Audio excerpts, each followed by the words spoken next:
네, 그럼 여기서 정부 직접 연결해서요. 코로나 상황과 내일로 예정된 민주노총 대회 한번 짚어보도록 하겠습니다. 손영래 중앙사고수습본부 사회전략반장 연결하겠습니다. 여보세요. 예, 네, 안녕하십니까? 안녕하세요. 예, 네, 고생 많으시죠? 예, 아닙니다. 조금 전에 저희가 좀 짚어보긴 했는데요. 민주노총이 예, 내일 전국 노동자 대회 예고한 상태고 방역의 위험이 상당히 고조된 상황인데 김부겸 총리나 정은경 질병청장께서 만남도 이제 못 하고 있는 상황이지 않습니까? 어떻게 지금 조치를 취하려고 하고 계십니까? 일단 계속 지금 민주노총에 요청은 드리고 있습니다. 네. 현재 수도권 상황이 좀 심각하기 때문에 예. 수도권에서 집회가 대규모로 열릴 경우 거기서 감염 위험성이 크니까 좀 최대한 집회를 자제하거나 취소해달라고 계속 요청을 하고 있는 중이고요. 네. 특히 이제 거리두기 단계 체계를 지금 전환시키지 않고 그대로 유지하기로 서울시가 결정하면서 네. 집회의 경우에는 종전까지의 행정명령이 그대로 연장이 되었습니다. 아하. 그래서 9인까지만 집회가 가능하도록 네.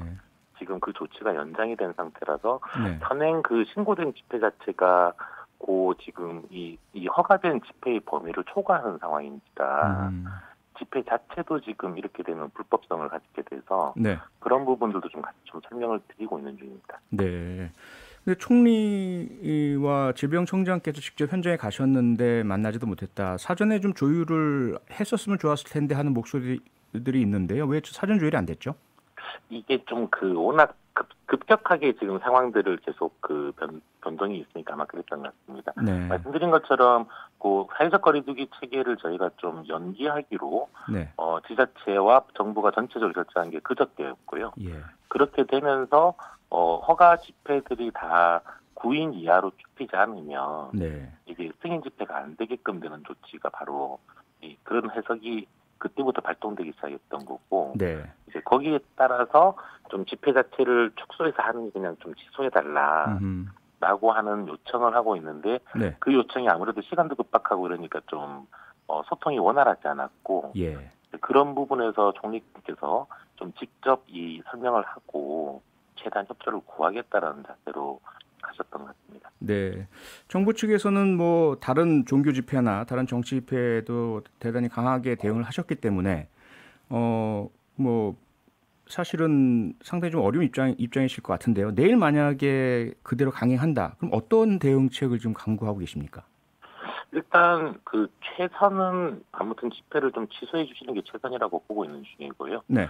그리고 만약에 집회를 강행하게 되면은 저희가 그동안 해왔던 것처럼 이제 해당 지자체 서울시와 네. 그다음 지방경찰청 등의 이제 협조하에서 예. 최대한 조기 해산을 위한 이 활동들과 네. 그다음에 특히 많은 사람들이 모이지 못하게끔 해산 활동을 하는 것들 네. 이런 쪽으로 하고 이후 법적 조치도 아마 취하게 될 것 같습니다. 알겠습니다.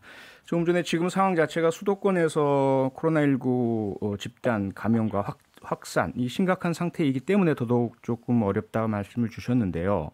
지금 이렇게 수도권에 코로나19가 퍼지고 있는 핵심적인 이유는 뭐라고 지금 짚고 계십니까? 지금 환자의 이 양상을 보고 있으면 우선 첫 번째로 연령 구간의 대조가 상당히 심각합니다. 네. 60세 이상 환자분들은 오히려 좀 줄고 있는 상황입니다. 아. 아마 이 부분들은 예방접종 효과라고 제가 보고 있는 중인데요. 예. 60세 이상 환자분들은 절대수 자체가 좀 작아지고 있는데 20대를 필두로 해서 청장년층 20대에서 50대 감염 환자들이 더 많이 증가하다 보니까 전체 환자가 증가하고 있습니다. 네. 그래서 우선 이 청장년층 쪽에서의 사회적 활동들이 상당히 좀 많아지고 있다라고 하는 부분들이 첫째 특성이고요. 네. 그리고 두 번째 수도권을 중심으로 이 부분들이 환자들이 집중되어 있어서 네. 비수도권 지역들은 전체적으로 오히려 굉장히 안정적으로 진행되고 있습니다. 아. 그래서 이런 지역사회 숨은 감염들이 수도권에서 젊은 청장년층들의 어떤 활동 증가와 함께 이렇게 융합되면서 좀 기폭해서 크게 퍼지고 있다라고 판단하고 있습니다. 네. 마지막 세 번째로는 아마 변이도 좀 영향이 있을 거라고 보고 있어서 네. 특히 수도권 서울과 경기 쪽에서 지금 델타 변이가 지금 관찰이 되고 있어서 네. 이런 델타 변이가 좀 그 통상의 어떤 코로나보다는 훨씬 감염 속도가 빠른 걸로 평가받고 있기 때문에 이 부분도 일정 영향을 좀 미칠 수 있다라고 우려하고 있는 중입니다.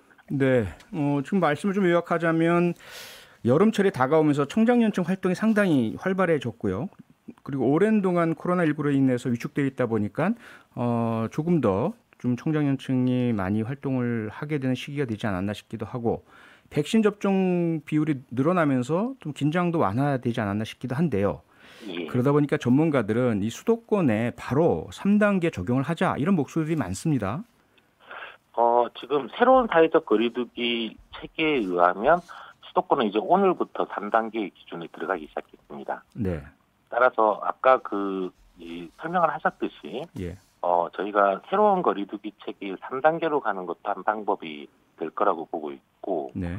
혹은 지금 이 일주일간 연기를 시켰던 사회적 거리두기 체계를 조금 더 상황이 안정될 때까지 체계 개편을 연기하는 것도 한 방법이 될 거라고 보고 있습니다. 네. 다만 이 부분들에 대해서는 해당 지자체의 결정들도 상당히 중요한 부분인지라 네. 현재 그 수도권의 지자체 서울, 경기, 인천과 함께 계속 논의를 하고 있는 중입니다. 네, 지자체와 논의하고 계시고 일단 새로운 거리두기 개편 일주일 연기하셨는데 그럼 언제 다시 적용 결정을 하게 되시죠? 아마 주말까지 좀 상황을 보면서 네. 저희가 다음 주 초에 아마 이 의사결정을 하게 될 거라고 생각하고 있습니다. 다음 주 초에요. 예. 알겠습니다. 오늘 말씀 여기까지 듣겠습니다. 고맙습니다. 예, 감사합니다. 네, 지금까지 중수본 손영래 반장과 함께했습니다. 평일 저녁 6시 5분에 여러분을 찾아갑니다. MBC 라디오 표창원의 뉴스 하이킥.